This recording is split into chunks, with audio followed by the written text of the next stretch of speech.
the Lord. Shalom to everyone. God bless you all. Please like, share and subscribe this video. And also, ఈరోజు మీరు మీకు ఇష్టమైన వారిని కోల్పోయినటువంటి పరిస్థితి ఉండొచ్చు. మీకు ఇష్టమైన వస్తువు, మీకు ఇష్టమైన ఆస్తి, మీకు ఇష్టమైన కెరియర్, మీకు ఇష్టమైనటువంటి ఒక మీరు అనుకున్నటువంటి ఒక స్టేటస్ ఏదైనా కూడా ఈరోజు మీరు కోల్పోయినట్టుగా లోన్లీనెస్తో బాధపడుతుండొచ్చు.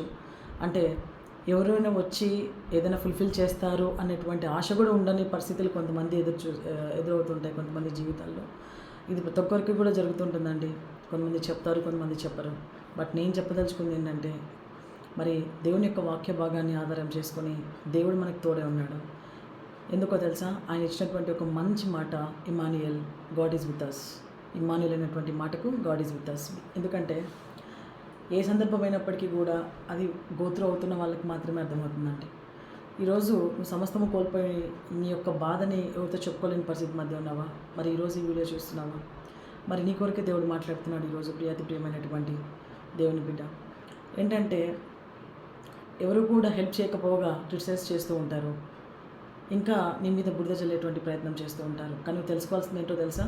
దేవుడు నీతో ఉన్నాడు, దేవుడు మనతో ఉన్నాడు. ఎస్, ఎప్పుడు జరుగుతుంది ఇది? నువ్వు బిలీవ్ చేసినప్పుడు, నీ యొక్క దృష్టిని దేవుని వైపు తిప్పినప్పుడు.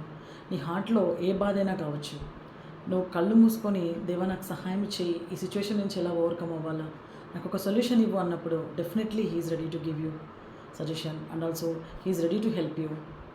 నువ్వు చేయాల్సిందల్లా నీ యొక్క విశ్వాసాన్ని ఆపరేట్ చేయాలి, నీ యొక్క బిలీఫ్ని మార్చుకోవాలా, నీ థాట్ని మార్చుకోవాలా. ఎందుకంటే అది నువ్వు దేవుడు నేను చూస్తున్నాడు, ఆయన నీతో ఉన్నాడని నువ్వు ఫీల్ అయితే తప్ప అది నువ్వు ఓవర్కమ్ అవ్వలేవు. సో మరి దేవుని యొక్క వాక్య భాగం మత్తయి సువార్త 1:23 ఆధారం చేసుకొని దేవుడు మనతో ఉన్నాడు, దేవుడు నీతో ఉన్నాడు, దేవుడు నాతో ఉన్నాడు. సో నమ్ముట నీ వలనైతే నమ్మువానికి సమస్తము సాధ్యము. మరి మీ పరిస్థితి ఏదైనా కావచ్చు, submit your self to God and also ఆయన యొక్క అధికారానికి, ఆయన యొక్క చిత్తానికి మిమ్మల్ని మీరు సమర్పించుకోనండి. డెఫినెట్లీ దేవుడు హెల్ప్ చేస్తాడు. God bless you. Praise the Lord.